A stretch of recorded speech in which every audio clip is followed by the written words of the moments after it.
Shalom Alaikum Besem Hamasiyah. Kita akan membahas mengenai kisah pelanggar Sabat yang dalam kitab Taurat itu dihukum mati. Nah, kemudian juga nanti kita akan membandingkan dengan apa yang disebut dosa dan bagaimana para rabi memberikan semacam derajat. Jadi penentangan terhadap Tuhan, dan itu dikaitkan dengan perbuatan yang tidak diperkenan oleh Allah, dan itu dicatat di dalam Traktat Sanhedrin 109a mengenai Tamsil Menara Babel. Sekalipun dua peristiwa ini tidak berhubungan satu sama lain, tetapi dalam konsep tentang dosa itu berhubungan secara umum. Nah, orang Yahudi sendiri menyebut kisah ini sebagai Mikoses Esim, pengumpul kayu api. Namanya tidak disebutkan, sekalipun di dalam Targum Yonatan itu disebutkan namanya, tetapi tentu itu secara historis agak sulit dipertanggungjawabkan karena Targum ini sendiri merupakan tradisi dari abad ke-8 setelah Masehi, Targum Yonatan. Nah, saudara-saudara yang terkasih dalam Tuhan, itu yang mau kita bahas hari ini. Semua kisah dalam kitab Taurat itu kan diarahkan pada peristiwa Eksodus memasuki tanah perjanjian. Nah, di dalam narasi selanjutnya yang dicatat dalam pasal 13 itu Tuhan menyuruh Israel yang masing-masing diwakili oleh 12 suku berangkat dari padang gurun Paran. Untuk apa? Untuk mengintai tanah Kanaan. Maka di situ diperintahkan, pergilah dari sini ke tanah Negeb dan naiklah ke pegunungan supaya dia bisa melihat tanah Kanaan yang dijanjikan itu dari tempat yang jauh. Tujuannya tentu untuk mengukur kekuatan bangsa yang hendak didiaminya. Mereka mengintai negeri itu mulai dari padang gurun Sin sampai Hamat dan kemudian Hebron yang didirikan 7 tahun sebelum Soan di Mesir. Jadi itu artinya ada deskripsi historis dengan perbandingan pembangunan di tempat lain dalam kitab Bilangan pasal 13 ayat 22. Lalu yang menarik di sini ada catatan aetiologis. Apa yang disebut aetiologis itu adalah catatan yang meneguhkan asal-usul suatu tempat. Ya, Hamakom Hahu Kara Nahal Eskol. Tempat itu dinamai dengan lembah Eskol, artinya tempat yang dari tempat itu bangsa Israel mengintai tanah Kanaan. Mengapa disebut dengan Nahal Eskol atau lembah Eskol? Al-Odod Ha-Iskol Asyer Karatu Misampini Israel. Karena tandan anggur, tandan itu maksudnya, atau berkas anggur yang telah dipotong di sana oleh orang Israel. Seperti dicatat dalam Kejadian 13 ayat 24.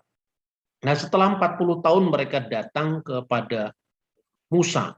Setelah 40 hari mereka mengintai itu datang kepada Musa dan Harun dan segenap orang Israel di Kades. Nah, kita tahu bahwa setelah penyeberangan dari Paran di dekat Sinai, kira-kira 90 km dari tempat yang kini disebut Sin Catherine, itu padang gurun Paran, mereka sudah menyeberang tempat yang wilayah Yordania. Jadi Kades itu wilayahnya di Yordan. Negeri itu berlimpah susu dan madu, katanya. Tetapi bangsa itu kuat-kuat. Negeri yang berkubu. Jadi di situ kemudian orang-orang Israel yang diwakili 12 suku tadi sangat pesimis dengan melihat kemampuan mereka dibandingkan dengan bagaimana situasi negeri Kanaan yang hendak ditaklukkanlah itu, yang hendak ditaklukkannya itu karena perawakannya besar-besar dan mereka kotanya berbenteng berkubu. Kita terlalu lemah untuk melawan mereka. Tetapi di tengah-tengah pesimisme para pengintai itu, Kaleb membawa optimisme. Dan inilah sikap seorang pemimpin yang benar, memberikan keyakinan, memberikan pengharapan, memberikan optimisme di tengah pesimisme yang dialami oleh bangsa Israel, dengan yakin dia mengatakan, kita pasti dapat mengalahkannya. Disebutkan dalam Bilangan pasal 13 ayat 25 sampai dengan 30. Tetapi mereka tetap saja dengan nada pesimis itu. Orang-orang pengintai itu mengatakan kita tidak bisa maju. Mereka lebih kuat dari kita. Lagi para pengintai itu mengatakan demikian. Dan bahkan diungkapkan negeri yang memakan penduduknya. Eretz Oklat Yosefiha. Negeri yang memakan penduduknya. Apa maksudnya itu? Dalam Alkitab terjemahan bahasa Indonesia masa kini diterjemahkan negeri yang penuh konflik sebetulnya. Jadi konflik kepentingan. Saya teringat dengan ungkapan yang pernah diucapkan oleh Bung Karno pada saat menjelang atau sesudah peristiwa G12PKI, karena itu adalah ungkapan revolusi, ya. Beliau mengatakan ungkapan revolusi memangsa anak-anaknya sendiri. Ini maksudnya bukan dalam pengertian bahwa revolusi itu secara tidak manusiawi, mengalami dehumanisasi untuk mengorbankan putra-putranya sendiri, tidak. Tetapi sebuah negeri yang penuh konflik, di mana kadang-kadang pertarungan antara kejahatan dan kebaikan, antara yang ma'ruf dan yang munkar itu tidak bisa dihindari. Maka anak-anak yang sebenarnya tidak siap dengan menjalankan revolusi itu, dia akan dimangsa oleh dinamika revolusi itu sendiri. Dia akan digulung oleh revolusi itu sehabis-habisnya. Dan ini persis dengan ungkapan Ibrani, negeri yang memakan penduduknya. Itu artinya bahwa kita harus ke sana. Kalau kita ke sana, apakah kita siap dengan konflik? Apakah kita siap dengan pertarungan yang tidak ada habis-habisnya di negeri itu? Kenapa kita harus ke sana? Nah itulah, kemudian pesimisme itu lebih lengkap lagi ketika orang-orang pengintai itu mengatakan, dari orang-orang raksasa, artinya orang-orang yang berperawakan besar, tidak perlu dihubungkan dengan raksasa betulan dan kemudian makan penduduknya secara harfiah, tidak seperti itu. Dari orang-orang yang berperawakan besar, kami lihat diri kami seperti belalang. Jadi itu ungkapan yang dilebih-lebihkan, yang menunjukkan bahwa mereka benar-benar mengalami sebuah penyakit kejiwaan yang namanya minderwaardheid kompleks. Apakah mereka mampu? Nah, dalam konteks seperti itulah makna yang sering diucapkan oleh pemimpin besar revolusi kita mengenai revolusi yang memangsa anak-anaknya sendiri. Ini persis dengan apa yang dialami oleh bangsa Israel, dan lebih-lebih sebuah bangsa yang tidak siap dengan perubahan. Itu bermental inlander, bermental sebagai rakyat jajahan yang tidak siap dimerdekakan karena mereka tidak punya jiwa merdeka.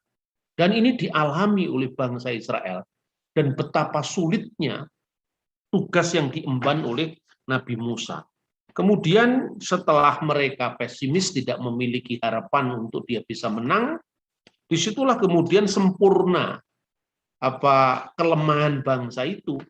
Di awal pasal 14, lalu segenap umat itu mengeluarkan suara nyaring, dan bangsa itu menangis pada malam itu.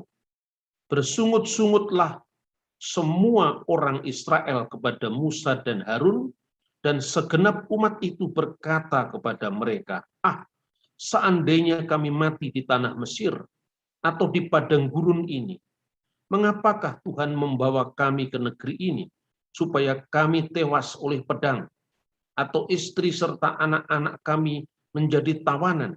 Bukankah lebih baik kami pulang ke Mesir? Dan mereka berkata seorang kepada yang lain, baiklah kita mengangkat seorang pemimpin lalu pulang ke Mesir. Menghadapi pemberontakan yang sebetulnya itu beraninya kepada bangsanya sendiri, kepada pemimpinnya sendiri, tetapi di depan bangsa lain dia tidak mampu. Itulah akibat dari penyakit mental selama 400 tahun mereka diperbudak. Seperti dahulu ketika para founding fathers kita itu, yang paling sulit dilakukan adalah bagaimana membangkitkan percaya diri. karena bangsa yang terlalu nyaman dijajah. Mereka tidak punya lagi harga diri, mereka lebih dengan zona nyaman ketika mereka menikmati perbudakan atau menikmati penjajahan, asal mereka bisa cukup makan sehari-hari. Itu sebetulnya penyakit kronis dalam semua peradaban manusia. Nah, saudara-saudara, makanya dahulu kalau kita bisa bandingkan ya sebagai bangsa yang terjajah selama ratusan tahun, kita pernah mengalami itu, di mana yang kita butuhkan itu adalah percaya diri, kebanggaan sebagai bangsa yang besar. Makanya para founding fathers kita itu menemukan rujukan sejarah. Rujukan sejarah itulah ketika ditemukannya Kakawin Negara Kertagama di Puri Cakranegara di Lombok. Nah, saat itu kemudian ketika itu dibahas, entah dari mana para founding fathers kita seperti Bung Karno, Pak Yamin, Profesor Supomo, itu menemukan rujukan bahwa kita dulu pernah menjadi bangsa yang besar. Dan itu menjadi rujukan tentang nation yang akan didirikan yang namanya Indonesia. Tapi betapa banyaknya orang yang tidak siap berjiwa merdeka itu. Maka bukan tanpa kebetulan kalau salam nasional kita itu adalah merdeka. Kata merdeka itu berasal dari bahasa Jawa kuno, mahardika. Dan kata itu bukan sekedar merdeka dari penjajahan fisik, tapi merdeka dari kungkungan atau dari tawanan jiwa kita sendiri. Maka merdeka itu dipakai dalam makna kemerdekaan rohani sekaligus kemudian kemerdekaan jasmani. Maka di dalam kitab Sota Soma, ini sekedar perbandingan ya, sebetulnya nilai-nilai Taurat ini kan juga universal. Sekedar perbandingan, maka kata merdeka itu dipakai kalau seorang itu sudah menemukan jalan hidup kepada kesejatian makna hidup yang sebenarnya, dan kemudian dia mati sebagai seorang yang menjalani jalan Tuhan itu, maka disebut mulihan ring mahardika pada. Dia telah kembali ke alam kemerdekaan. Nah, bukan tanpa kebetulan, atau bukan kebetulan kalau kemudian W.R. Supratman sebagai salah seorang anak bangsa yang sadar tentang itu mencipta lagu Indonesia Raya, yang kemudian syairnya itu adalah bangunlah jiwanya, baru bangunlah badannya. Bangunlah jiwanya kan jiwa merdeka itu dibangkitkan dulu. Itulah yang dialami oleh orang Israel. Nah, di dalam konteks seperti itulah kita harus memahami kisah-kisah tentang Eksodus. Karena itu tidak bisa dipotong ayat demi ayat secara serampangan tanpa kita melihat konteksnya secara utuh. Kalau kita memotong itu, kita tidak bisa paham kenapa Tuhan begitu kejam harus menghapuskan generasi, sehingga seperti Tuhan itu adalah seorang oknum yang haus darah. Ya, tidak seperti itu, karena kisah Keluaran itu sebetulnya adalah kisah revolusioner. Itu kisah seperti tentara yang berangkat untuk berperang. Tuhan bisa membuat mujizat mereka tiba di tanah Kanaan dalam waktu yang lebih singkat. Tapi kenapa Tuhan harus mengizinkan mereka itu jalan memutar sampai 40 tahun? Di situ sebetulnya sebagai bangsa Israel itu mau digembleng oleh Tuhan. Jadi itu berapa generasi mereka sudah lewat itu.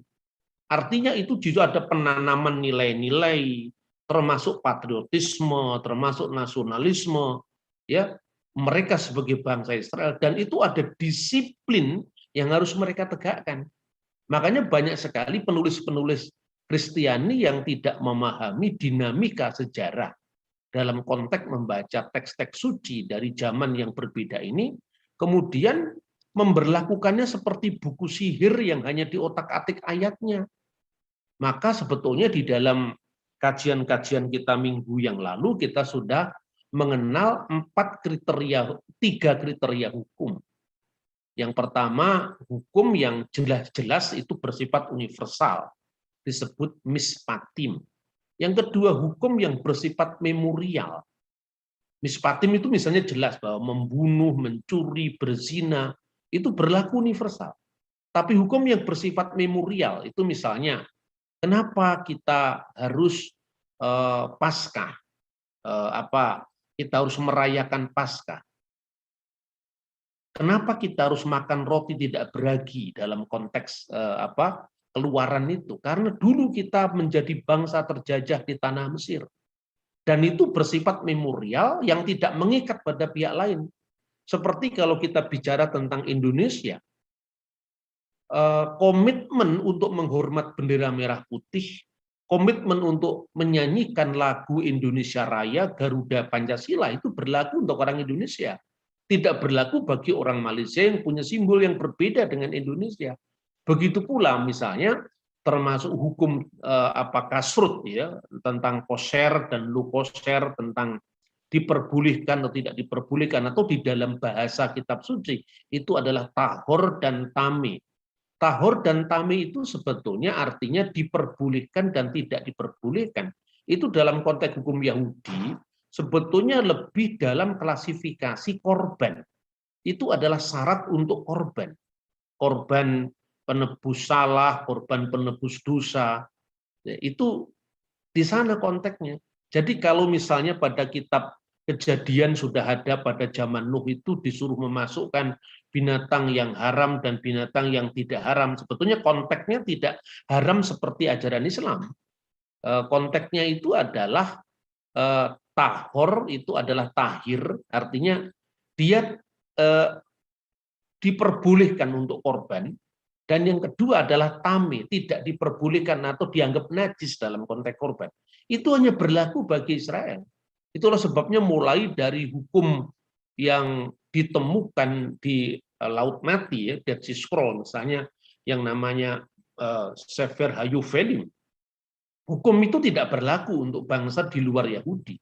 Karena berlaku bagi orang Yahudi misalnya tidak makan babi, tidak makan onta, tidak makan kelinci, tidak makan daging bersama dengan susunya. Itu hanya berlaku bagi orang Israel. Dan hukum ini yang disebut hukim. Jadi ada yang bersifat universal, ada yang bersifat memorial, dan ada yang bersifat spesial khusus. Dan tidak ada alasan. Tidak perlu dicari daging babi itu ada cacing pitanya maka dilarang. Itu kan alasan yang tidak ada dalam Alkitab. Itu alasan yang dicari-cari oleh orang bukan Yahudi.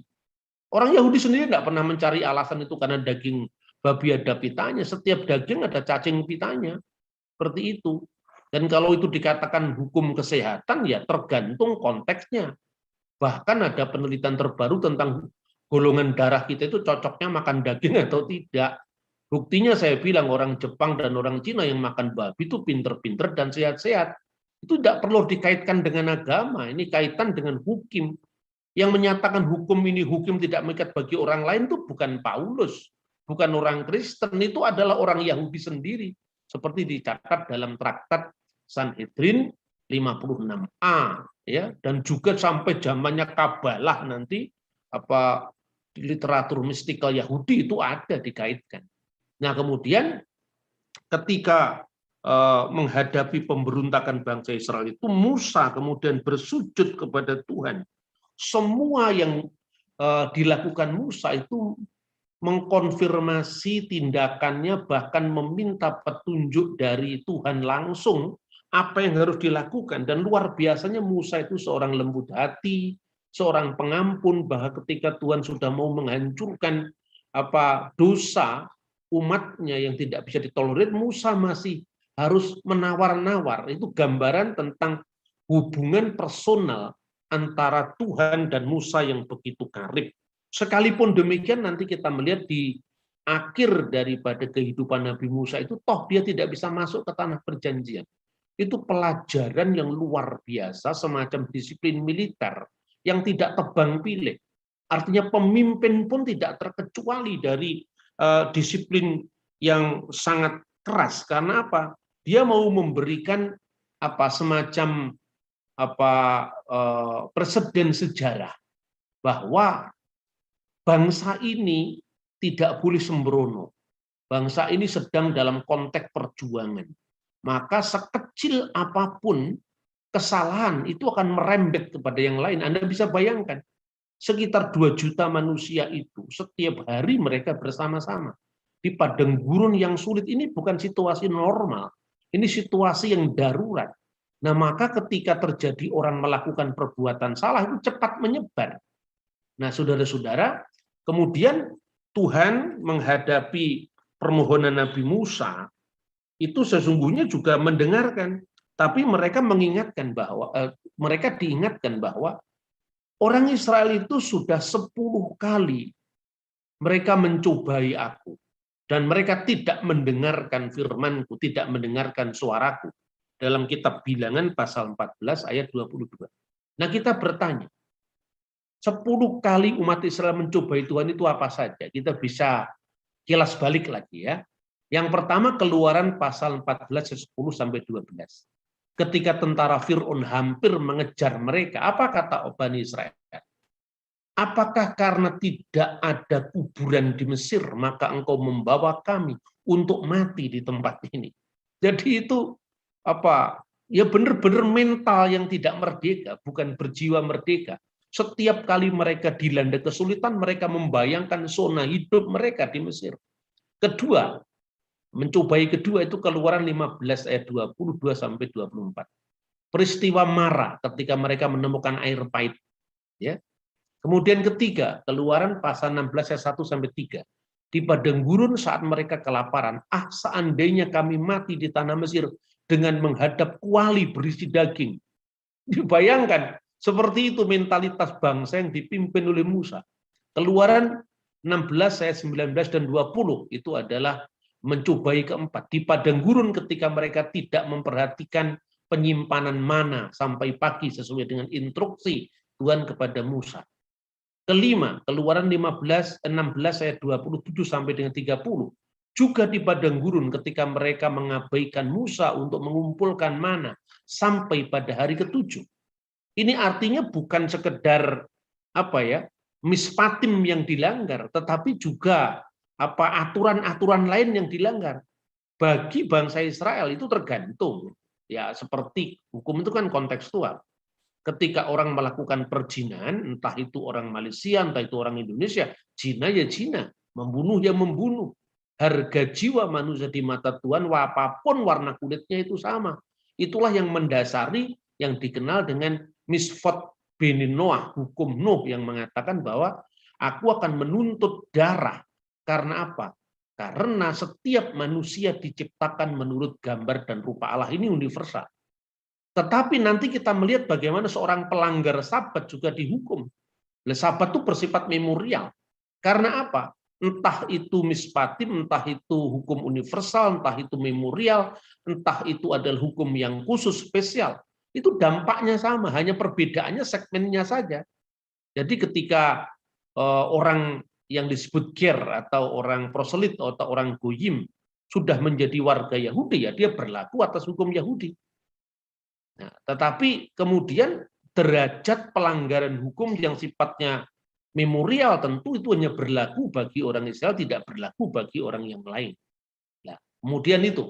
Yang keenam, di Rafidim ketika mereka mengeluh tentang air, tidak ada air. Keluaran 17 ayat 1 sampai 4. Kemudian ketujuh, Keluaran 32 ayat 1 sampai 35. Di Sinai ketika Harun memimpin mereka membuat patung anak lembu emas. Ini pun juga membayangkan kembali dewa Mesir mereka.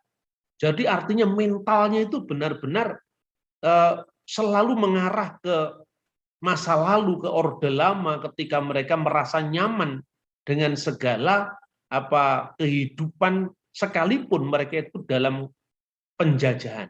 Kemudian yang ke-8, di Bilangan 11 ayat 1 sampai 3. Ditebrah ketika mereka mengamuk kepada Tuhan. Bilangan 11 ayat 4 sampai 34 itu adalah ke-9. Di Kibrot Hatawah ketika mereka menggerutu, siapakah yang akan memberi kita makan daging? Kemudian baru yang terakhir yang baru kita baca tadi, pasal 14 awal ayat 1 dan 3 di Kades itu sudah masuk wilayah Yordan ketika menolak laporan Yosua dan Kaleb dan berkata, sekiranya kami mati di Mesir, atau baiklah kita mengangkat pemimpin lalu pulang ke Mesir. Jadi benar-benar itu pemberontakan terhadap otoritas Musa. dan Harun. Dan pemberontakan tidak selesai karena kita masih melihat yang lain-lain. Nah, sekarang dalam konteks pengaturan hukum, dalam kitab Taurat itu diatur tentang perbuatan-perbuatan kesalahan yang tidak sengaja dan perbuatan kesalahan yang disengaja. Ini disebutkan dalam pasal 15 ketika Tuhan mendeskripsikan tentang korban api-apian, artinya korban yang semua di atas api dalam pembakaran, ya, korban macam-macam. Di situ jelas sekali banyak korban itu dicantumkan di situ, dan ini pengulangan dari kitab Imamat, ya.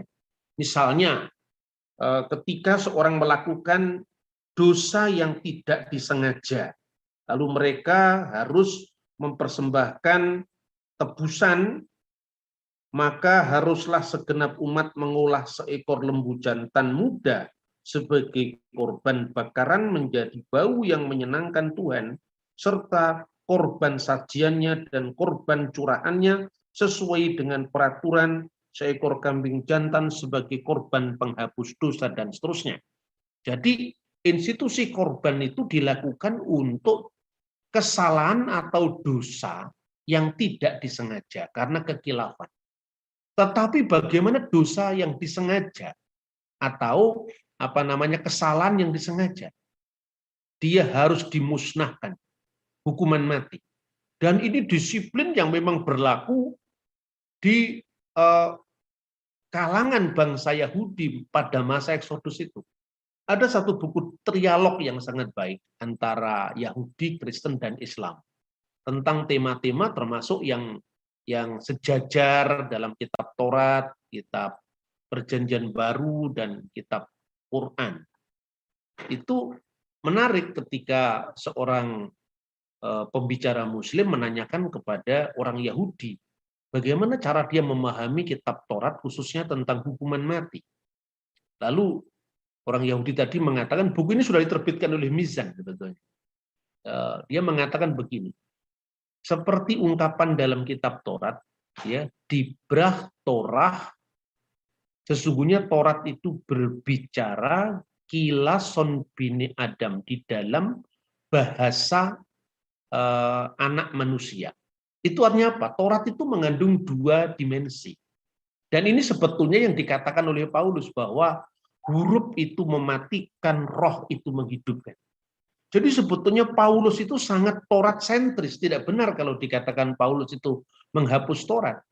Tidak ada satupun dari hukum Taurat, bahkan tidak hanya hukum Taurat, tradisi Taurat lisan yang ditulis para rabi yang dilanggar oleh Rasul Paulus. Coba satu saja cari, tidak pernah ada.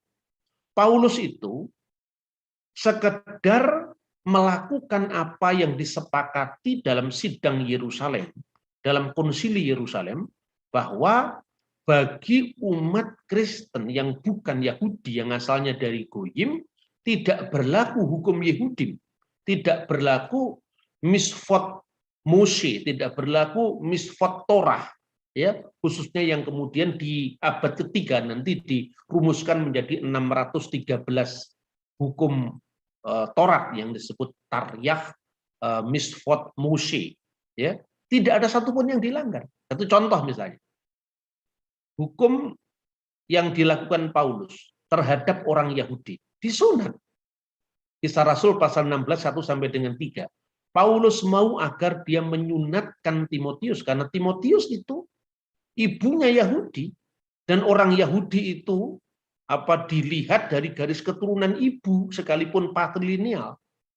Makanya perempuan Yahudi itu sangat dijaga. Kalau Anda mendapatkan orang laki-laki Yahudi, sangat mungkin sekarang. Tapi kalau perempuan Yahudi sangat dijaga supaya mereka tidak menikah dengan orang yang bukan Yahudi, karena itu garis keturunan itu lewat ibu, sekalipun itu patrilineal. Dan ini tidak ada dalam hukum Islam atau hukum Timur Tengah yang lain. Ada contoh. Tetapi Paulus melarang menyunatkan Titus. Karena Titus itu bukan Yahudi, dia orang Yunani. Maka dilarang disunatkan. Justru Paulus sangat menjunjung tinggi aturan tentang Goyim dan Yehudim ini. Jadi di mana Paulus melanggar Taurat? Tidak pernah ada pelanggaran terhadap Taurat. Nah, ini yang harus kita ulang-ulang terus karena ini menjadi tema yang sering dijadikan apa ya, dasar untuk menilai yang tidak fair. Kemudian dosa yang disengaja itu hukumannya mati. Bagaimana itu bisa dilakukan? Jadi pembicara Yahudi ini, saya lupa namanya itu, karena buku itu sudah lama sekali saya baca, sekitar 10 tahun yang lalu. Dan nanti kalau dalam kajian Alkitab sesudah ini ya, minggu depan mungkin akan saya tunjukkan bukunya supaya Anda bisa memiliki itu. Dia mengatakan begini, hukum Taurat yang tertulis itu kalah dengan pertimbangan akal budi. Wah, ini orang bisa salah paham. Bagaimana mungkin firman Tuhan bisa dikalahkan dengan akal budi? Bukan itu maksudnya. Karena ketika hukum itu tertulis, dia selalu terikat dengan konteks ruang dan waktu pada saat hukum itu dituliskan.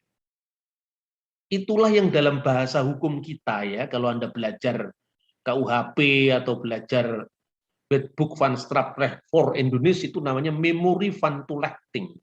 Jadi itu terikat dengan kondisi hukum ketika hukum itu pasal-pasal itu muncul. Tapi jiwa dari hukum itu universal. Itu yang disebut roh itu menghidupkan, huruf itu mematikan. Karena jiwa dari hukum itu tidak lekang oleh panas, juga tidak terpengaruh dengan zaman, karena itu jiwa hukum. Ya, jiwa hukum ini adalah norma-norma yang sifatnya universal. Jadi sekarang kenapa orang Yahudi tidak melakukan hukum mati?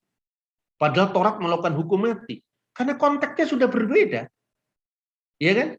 Seperti itu, kira-kira seperti itu. Makanya beda sekali dengan paham khilafah, di mana teks-teks yang itu muncul pada abad ke-14 itu dipaksakan untuk konteks yang berbeda. Alasannya ini firman Tuhan tidak bisa dikalahkan oleh hukum manusia. Nah, Pak, maka dalam hal ini kita mesti banyak belajar dari orang Yahudi.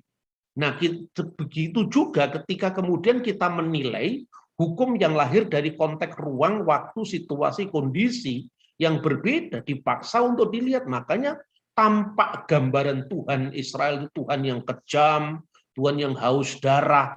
Bukankah hanya melanggar Sabat dengan mengumpulkan kayu api? Kenapa harus dibunuh? Bahkan ketika itu sebetulnya Musa belum bisa menemukan hukuman apa yang harus diberlakukan bagi pelanggar hari Sabat tadi. Jadi itu tampak sekali ketika kemudian pada ayat 30 sampai 36 itu ya, 30 atau 36 ini.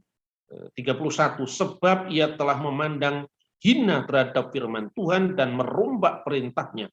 Pastilah orang itu dilenyapkan, kesalahannya akan tertimpa atasnya. Jadi itu berlaku bagi siapa? Kita baik bagi orang Israel asli maupun orang yang lahir di tanah ini. Artinya orang Yahudi secara kelahiran, artinya dia secara darah. Maupun orang asing yang tinggal di tengah-tengah kamu, artinya ger. Ger itu artinya proselit. Orang bukan Yahudi yang tunduk pada hukum Yahudi, proselit. Seperti Herodes Agung, misalnya. Herodes Agung itu kan orang Edom yang mengikuti hukum Yahudi karena dia masuk agama Yahudi. Kemudian satu hukum saja berlaku bagi mereka berkenaan dengan orang yang berbuat dosa dengan tidak sengaja. Tetapi bagi berbuat sesuatu dengan sengaja, baik itu orang Israel asli, ya, artinya Yehudi maupun orang-orang yang menjadi penista Tuhan, ia harus dilenyapkan di tengah-tengah bangsanya. Sebab ia telah memandang hina terhadap firman Tuhan, merombak perintahnya, pastilah orang itu dilenyapkan, kesalahannya akan tertimpa atasnya. Nah, dengan klasifikasi ini barulah muncul orang yang melanggar peraturan Sabat. Jadi artinya ini dosa yang sengaja. Sekarang bandingkan dengan KUHP. Ketika Anda melakukan pembunuhan biasa, itu mungkin spontanitas. Ya, tetapi ada unsur kesengajaan untuk merampas nyawa orang lain. Pasalnya 338 KUHP. Namanya itu adalah doodslag dalam bahasa Belanda, pembunuhan biasa. tentu hukumannya 15 tahun penjara. Tetapi ketika orang membunuh dengan sengaja dan rencana lebih dulu, ini ada kesengajaan, lebih-lebih ada rencana lebih dulu, itu berarti ada niatan jahat yang tersembunyi beberapa saat lamanya. Orang punya pertimbangan menimbang-nimbang baik buruknya, tapi kemudian dia toh juga tidak melakukan pertobatan, berarti ini kambuhan. Ini adalah residivis yang jahat, dan ini kalau tidak dipotong, ini akan merusakkan seluruh tatanan masyarakat itu. Jadi hukuman terhadap orang-orang yang melanggar ketentuan Tuhan itu tolong dibandingkan dengan perang terhadap terorisme. Kalau terorisme tidak kita perangi, kita tidak menyayangi korban. Jadi pertimbangan hukum itu bukan sekedar kriminologis, artinya apa? Kenapa orang berbuat jahat? Kenapa orang menjadi residivis, menjadi kambuhan? Mungkin lingkungannya, mungkin gangguan kejiwaan yang ada padanya. Itu pertimbangan satu aspek, yaitu kriminologis. Tapi ada pertimbangan viktimologis. Pertimbangan viktimologis adalah pertimbangan bagi korban. Ketika kemudian seorang teroris harus ditangkap, ya, kemudian proses penangkapannya itu selalu kan dikawal dengan HAM, hak asasi manusia. Satu orang ini diselamatkan, tetapi masyarakat banyak menjadi korban. Jadi pertimbangan kriminologis harus paralel dengan pertimbangan korban, viktimologis. Nah, perbandingan sekarang. Bukankah hukum Taurat ini sebetulnya lebih ramah ketimbang KUHP? Sebab kalau di dalam hukum Taurat, yang sengaja itu dihukum mati, tapi kalau yang tidak sengaja itu ada korban penebus salah, ada korban penebus dosa. Artinya bisa ada tebusan. Jadi tebusan itu bukan ritual haus darah, itu dari Yahudi, dari bahasa Ibraninya itu adalah kaparot, ya. Makanya ada Yom Kippur. Nah, justru orang yang melakukan dengan tidak sengaja itu masih ada pertimbangan, yaitu ditebus. Bahkan kalau sebaliknya, kalau itu dosa yang memang disengaja, karena dengan niatan jahat, sekarang bandingkan dengan misalnya tindak pidana dalam KUHP namanya murder. Itu apa? Pembunuhan berencana. Karena ada aspek yang membuat niat jahat yang terpelihara lama dengan rencana lebih dulu. Met voor bedacht ten rade dalam bahasa Belanda. Itu hukumannya mati. Jadi kenapa sekarang kita harus mempersoalkan katanya Tuhan itu adalah kejam karena menghukum mati? Karena konteksnya seperti ini. Jadi makanya membaca teologi itu tidak sekedar harus lepas daripada ilmu-ilmu yang lain. Kita kalau tidak memahami itu, maka kita akan mendapatkan sosok Tuhan yang haus darah, Tuhan yang seolah-olah tidak ada unsur pemaafnya, padahal tidak seperti itu. Makanya dalam konteks si pelanggar peraturan Sabat ini kita bisa melihat dari aspek baik itu kriminologis maupun aspek itu viktimologis dalam konteks hukum atau teori hukum modern. Jadi ini sebetulnya menyandra, lebih jelas apa mensandra itu, mencandra bukan menyandra. Bahasa saya kan campur dengan bahasa Jawa ya. Candra itu adalah menelisik, mengurai dengan dengan baik. Nah, kemudian dengan baik dan teliti. Kemudian bagaimana sekarang dengan beberapa tradisi dalam Yahudi yang baik itu terkait dengan tafsir maupun tulisan-tulisan para rabi. Kita akan bisa melihat banyak hal di sini yang menarik, ya. Kalau Anda membaca Al-Quran itu sebagai satu contoh, dan Anda bisa membandingkan tulisan yang sangat baik, sekalipun tulisan lama. Ini karya dari seorang Yahudi bernama Abraham Katz. Judul bukunya adalah Judaism in Islam, Biblical and Talmudic Background of the Quran and its Commentaries. Jadi latar belakang Talmud dan Bible dari Quran dan komentar-komentarnya. Tidak usah kita harus mengatakan bahwa menilai Islam dari sudut pandang Kristen, tidak. Karena metode yang seperti ini juga saya lakukan untuk ketika kita membahas iman Kristen. Misalnya ketika saya membahas tentang doa Bapa kami yang sesungguhnya itu adalah berlatar belakang Yahudi, yaitu doa Kades. Jadi seperti itu. Jadi karena memang bagaimanapun juga cara pandang orang Kristen dan orang Yahudi tentang kitab suci itu memang agak berbeda dengan cara pandang tradisional Islam tentang kitab suci. Jadi ketika bangsa Israel melakukan banyak rentetan kesalahan-kesalahan tadi, sebetulnya itu sudah cukup untuk menjadi alasan yang membuat komunitas yang sedang di dalam perjalanan Eksodus itu menjadi jera atas tindakan-tindakan yang sangat membahayakan keseluruhan bangsa itu. Tetapi kadang-kadang Musa itu kan ragu-ragu.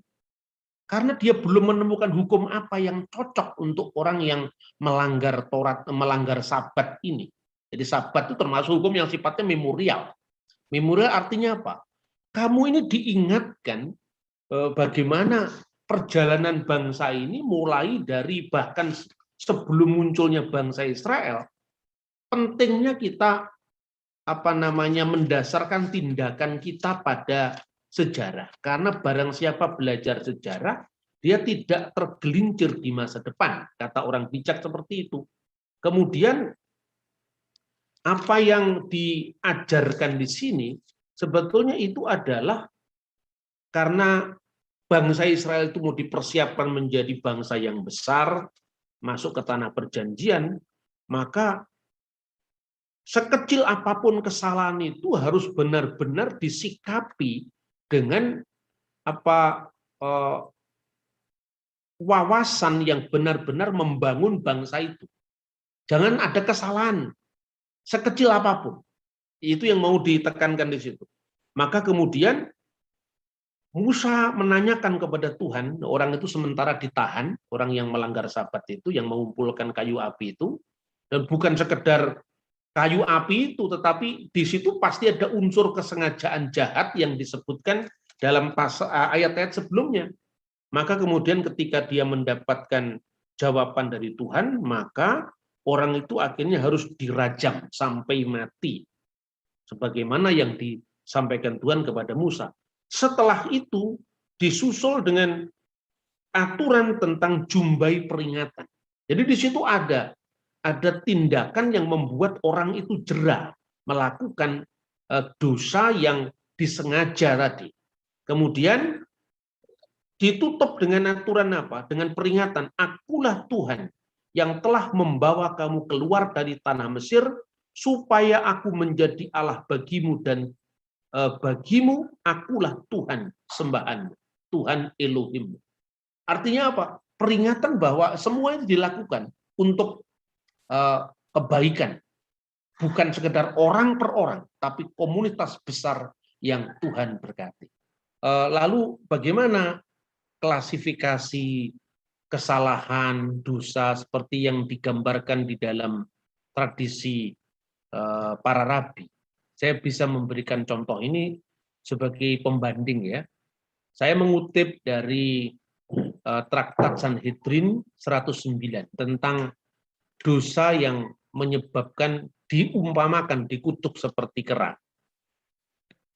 Misnah mengajarkan bahwa anggota dari generasi yang tidak memiliki bagian di dunia yang akan datang. Lalu Gemara bertanya, dosa apakah yang mereka lakukan?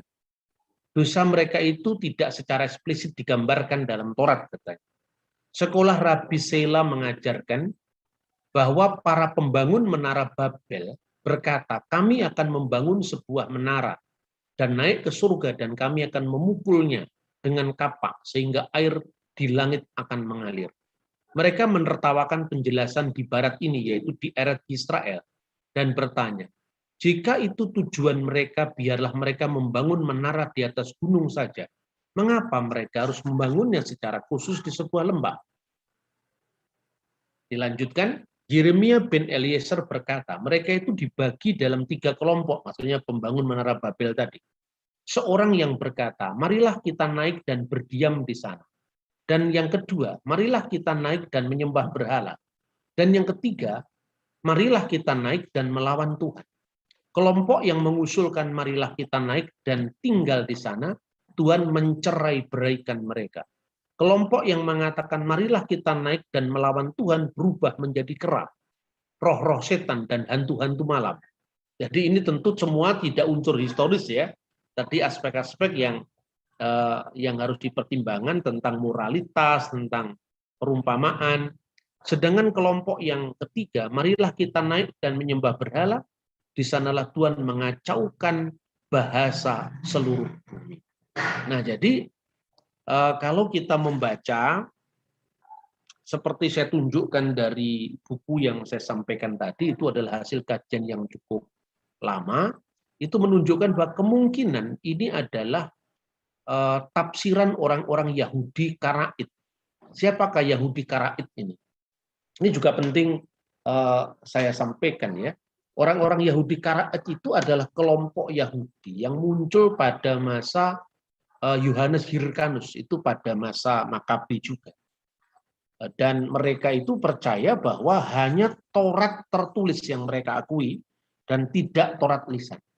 Makanya Abraham Geiger, seorang Yahudi, seorang rabi Yahudi yang pertama merintis tentang kajian-kajian Yahudi Kristen dan Islam, khususnya Islam Yahudi, dia mengatakan bahwa sesungguhnya kemungkinan ya ungkapan-ungkapan tentang Yahudi Karaid itu adalah terpengaruh atau bahkan merupakan pecahan dari kelompok Saduki. Karena orang Saduki sama-sama tidak percaya dengan tidak percaya dengan Torah lisan. Penolakan terhadap Talmud, terhadap tradisi rabbinik. Itulah yang dilakukan oleh Yahudi Karaid. Dan meskipun ahli lain menyangkal bahwa Yahudi Karaid tidak seperti itu, tidak berasal dari kelompok Saduki, tapi jelas menurut saya masuk akal sekali karena memang sama-sama tidak mengakui Taurat lisan dan mereka sama-sama juga tidak percaya, sebagian dari orang Karaid tidak percaya dengan kebangkitan orang mati. Dan kita juga melihat bahwa sekalipun Yosefus hanya mencatat ada 3 kelompok Yahudi yang mereka kenal, yang dikenal pada zamannya Yosefus, atau sekurang-kurangnya menurut pengetahuan Yosefus, yaitu orang Yahudi, Eseni, dan Saduki. Tetapi Karaid itu katakanlah mungkin adalah sebuah cabang pemikiran dari Saduki, sedangkan kelompok rabbinik yang sekarang ini adalah cabang pemikiran dari Parisi atau pengembangan dari Parisi. Itu mungkin bisa dilakukan. Dan kata Karaid itu berasal dari sores atau dari akar kata membaca, kara. Makanya Karaid adalah kaum yang hanya membaca apa yang tertulis. Karena itu padanan dari kata untuk kitab suci Perjanjian Lama itu adalah hamikra. Mikra itu adalah bacaan suci. Ya, sebetulnya seakar dengan kata Quran yang ini juga bacaan mikra. Artinya hanya yang tertulis, Taurat yang tertulis yang mereka akui. Nah, tafsir Baitawi adalah tafsiran yang muncul ya di kalangan Islam klasik, itu sangat terkenal selain Tobari, mengatakan bahwa kejadian tentang kutukan menjadi kera itu terjadi pada masa Raja Daud, di mana digambarkan di sana orang-orang Yahudi di wilayah Eilat. Eilat itu dekatnya Laut Merah, itu menurut tafsiran Tobari. Itu kemudian mengakali Tuhan dengan melakukan perbuatan yang tidak sesuai dengan kehendak Tuhan. Apa? Yaitu mereka memasang alat untuk menangkap ikan pada menjelang Sabat, yaitu pada hari Jumat sore sebelum jatuh matahari terbenam. Jadi artinya persiapan Sabat. Karena masih diperbolehkan untuk melakukan kegiatan, mereka memasang alat jerat untuk ikan. Selama Sabat dia tidak bekerja. Kemudian pada Yom Rishon atau kepada hari Ehad atau hari pertama, mereka mengambil ikan-ikan tadi. Jadi mereka mengakali Tuhan katanya karena tidak boleh bekerja di hari Sabat, ya kami kan kerjanya Jumat. Terus kemudian kami kerja lagi itu hari Minggu, maka tidak melanggar Taurat. Tetapi sesungguhnya ini menjadi perdebatan juga. Apakah ini mewakili tradisi Yahudi atau tidak? dalam perdebatan antara dua sekolah yang terkenal, yaitu yang disebut Rabi Hilal melawan kelompok yang berbeda haluan dengan Hilal, yaitu Sama'i. Itu kalau menurut Rabi Hilal diperbolehkan. Jadi melakukan pekerjaan sebelum Sabat itu boleh. Sekalipun itu mesinnya jalan sendiri pada hari Sabat, toh kita tidak bekerja. Dan ini diteruskan oleh pemerintah Israel sampai sekarang ketika ada lift Sabat. Jadi di hotel-hotel itu ada lift disetel pada hari Jumat sore sebelum jatuh hari Sabat, dan setiap lantai itu lift itu akan jalan sendiri dan tangan mereka tidak menggerakkan apapun. Itu boleh menurut Rabi Hilal. Tapi menurut Rabi Sama'i tidak boleh. Nah, kalau kelompok Karaid ini tidak menolak sama sekali hukum lisan, tentu ini dia mengikuti tradisi Sama'i. Jadi ini masih debatable. Jadi yang jelas bahwa konteksnya tidak terjadi pada Raja Daud, itu adalah tradisi dari kaum Karaid. Sampai hari ini orang-orang Karaid itu masih ada di tanah Israel. Mereka banyak memiliki sinagoge itu khususnya di Silwan.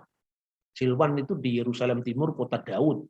Dan kabarnya jumlah mereka lebih dari 10 sampai 12 ribu orang di Israel. Jadi kelompok ini juga nasibnya sama dengan kelompok Yahudi Mesianik ya.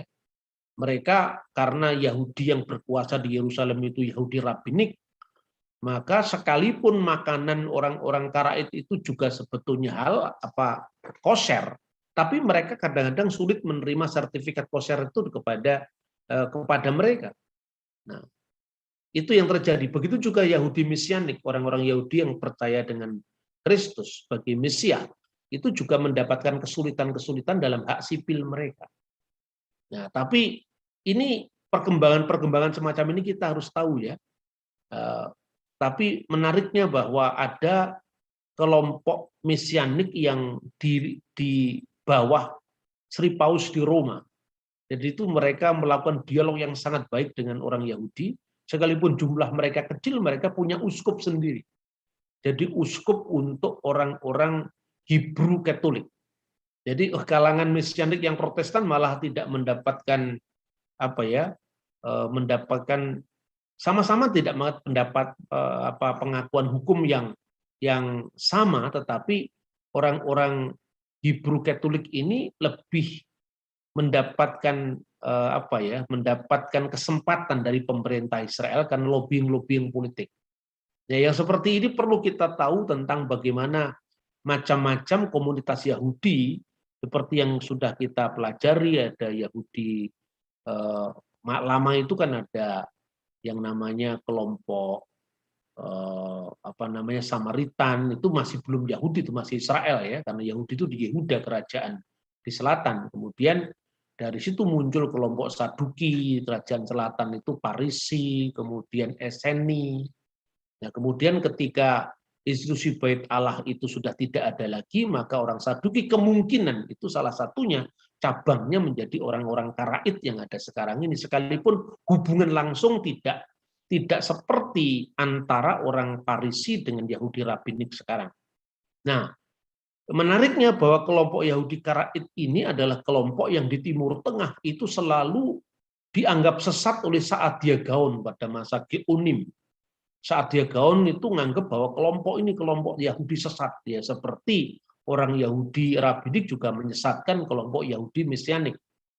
Nah, mereka pernah berkembang cukup banyak di Baghdad pada abad ke-8 Masehi, dan itu dipimpin oleh seorang bernama Anan ben David. Rupanya dia pernah dipenjara, satu penjara dengan salah seorang dari 4 imam mazhab dalam Islam, yaitu Abu Hanifah. Dan gara-gara Abu Hanifah itu, maka orang ini tidak jadi dihukum mati dan meneruskan kebijakan mereka, dan pemerintah Bani Abbasiyah malah memberikan tempat agar mereka membangun sinagoga mereka di Yerusalem. Ada banyak hal-hal yang bisa kita pelajari, sekalipun saya agak menyimpang sedikit karena apa? Ini urusannya dengan bagaimana kita bisa mengurai narasi-narasi yang berbeda antara Yahudi, Kristen, dan Islam. Kenapa selalu saya bandingkan? Karena ini yang terkait dengan Indonesia. Jadi kita perlu mendapatkan informasi tentang kelompok-kelompok Yahudi ini berkaitan dengan hubungannya dengan Islam dan Kristen. Lalu yang terakhir, jadi Bilangan pasal 16 itu berbicara tentang apa? Kalau Tuhan memberikan hak kepada orang Lewi untuk mereka bisa menghadap Tuhan di kemah pertemuan. Tentu orang Lewi juga mendapatkan hak dan kewajiban yang juga berat. Dan ini berimbang dalam konteks melaksanakan hukum tadi. Dan ini terkenal dengan peristiwa yang dikenal dengan peristiwa Korah, di mana Korah itu anaknya Yisar, anaknya Kehat, dan anaknya Lewi. Jadi ini kaum Lewi, dia sekongkol dengan Datan dan Abiram dan On, dan ini berasal dari suku Ruben. Yang intinya kira-kira mereka memberontak kepada Musa dan Harun, bahwa kenapa hanya dia yang mendapatkan hak menghadap Tuhan, kenapa bukan kita semua? Lalu kemudian sekali lagi sikap Musa. Musa selalu menyampaikan itu kepada Tuhan, dan Tuhan bertindak sesuai dengan hukumnya yang adil. Lalu mereka disuruh keluar semua, karena itu yang namanya Datan dan Abiram dipanggil Musa tidak mau, karena itu sudah penolakan terhadap otoritas Musa yang ditunjuk oleh Tuhan. Lalu mereka ketika pada saatnya dia keluar, kalau nanti kamu mati seperti orang lain mati, ya berarti kamu tidak bersalah. Tapi kalau kamu nanti mati lewat peristiwa ini, berarti kamu salah dan Tuhan yang adil telah menunjuk siapa yang berhak dalam kemah pertemuan. Dan akhirnya mereka berkumpul, dan kemudian mereka diazab dengan Tuhan, yaitu ditelan bumi. Dan jumlahnya berapa? 250 orang. Dan ketika menghadapi orang yang kelompoknya Korah dari Lewi dan Datan, Abiram, dan On dari suku Ruben ini, orang-orang Israel kebanyakan jumlahnya lebih banyak, protes kepada Musa. Kenapa harus setragis ini? Kamu telah membunuh umat Tuhan sendiri. Tapi luar biasanya, ini gambaran ini juga kalau tidak dipahami dengan baik, seolah-olah juga Tuhan itu kejam, padahal tidak seperti itu. Ini disiplin militer, karena situasinya memang situasi dalam peperangan, kan itu situasi dalam Eksodus. Lalu ada 14.700 orang dari umat Israel yang kemudian terkena terkena kutukan, terkena wabah, dan akhirnya keadilan Tuhan berlaku untuk menjaga rencananya agar umat yang kudus ini sampai ke tanah perjanjian. Pada sesi berikutnya kita akan berbicara tentang bagaimana kembali bicara tentang matinya Miriam. Bagaimana kita nanti akan mengulas balik tentang bagaimana kehidupan Miriam ketika berada di Mesir. Nah, kemudian dia orang yang juga bersiasat untuk ketika Musa dilahirkan, sampai kemudian Miriam itu statusnya sebagai nabiah dalam konteks Yudaisme, dan kemudian kematiannya. Kiranya ini yang bisa saya sampaikan. Tuhan memberkati kita. Shalom alaikum. B'Shem HaMashiach.